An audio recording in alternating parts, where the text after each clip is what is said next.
हमें college of nursing के principal की तरफ से इस बिल्डिंग के लीकेज के बारे में कुछ तकरार मिली थी। उसी तकरार का निवारण करने के लिए पीडब्ल्यूडी इंजीनियर्स एंड सुरक्षा विभाग के साथ हम लोग आढ़ावा लेने यहाँ पे पहुँचे थे।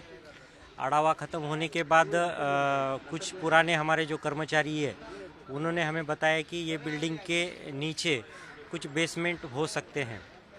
जब बाहर आके देखा तो हमको ये वेंटिलेटर टाइप स्ट्रक्चर दिखे और जब उसका जो कुछ प्लाईवुड से उसे बंद किया हुआ था, प्लाईवुड या लकड़ियों से, तो वो निकाल के हम लोगों ने टॉर्च लाइट अंदर मार के देखा तो अंदर एक दीवार बनी हुई है और उसको अंदर एक होल बना हुआ था।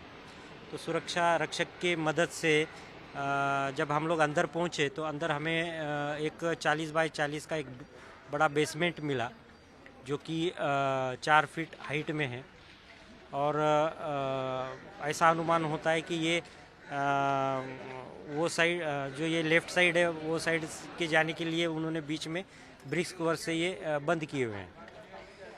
तो हम लोग लीकेज का सर्वे करने आए थे। कर्मचारियों के कहानियों की वजह से क्यूरियोसिटी करके हमने देखा तो ये बेसमेंट हमें मिला। ये बिल्डिंग 1890 में बनाई गई है और उस टाइम पे ये building maternal and child health के लिए बनाई गई थी, जो कि उस हिसाब से यहाँ पे वार्ड भी बने हुए हैं और ऑपरेशन थिएटर भी ऊपर बना हुआ है। कुछ वर्ष पश्चात वो मैटरनल एंड चाइल्ड हेल्थ दूसरी ओर शिफ्ट करके यहाँ पे कॉलेज ऑफ नर्सिंग खोला गया और उसी कॉलेज ऑफ नर्सिंग आज भी कार्यरत है। तो ये बिल्डिंग नियर अबाउट 130 साल पुरानी है और जे हॉस्पिटल ही बनाया गया था 1942 में, 1842 में, और उसके बाद ये बिल्डिंग यानी 50 साल उसके पश्चात बनाई गई थी। अंदर जाके देखा जाए तो ऐसा महसूस होता है कि एक साइड से ब्रिक्स वर्क करके ये बंद किया हुआ है कुछ पार्ट। इस बेसमेंट को और संशोधन की ज़रूरत है।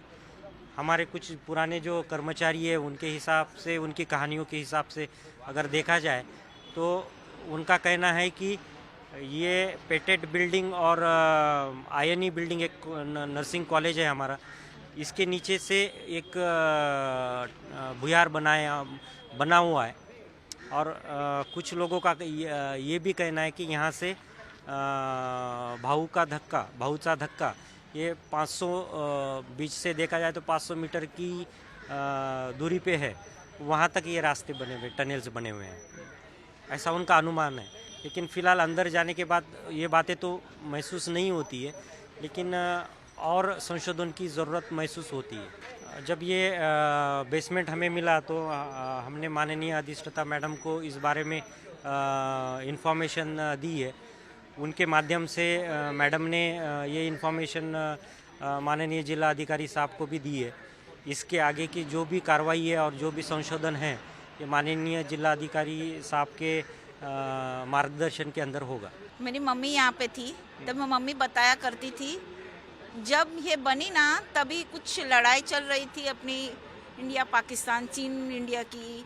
तो उस टाइम बोले बच्चे रहते, कोई पेशेंट रहते थे, तो ये सब वार्ड थे ना, तो नीचे से लेके दूसरे हॉस्पिटल में जाने के लिए वो सुरंग से जाते थे।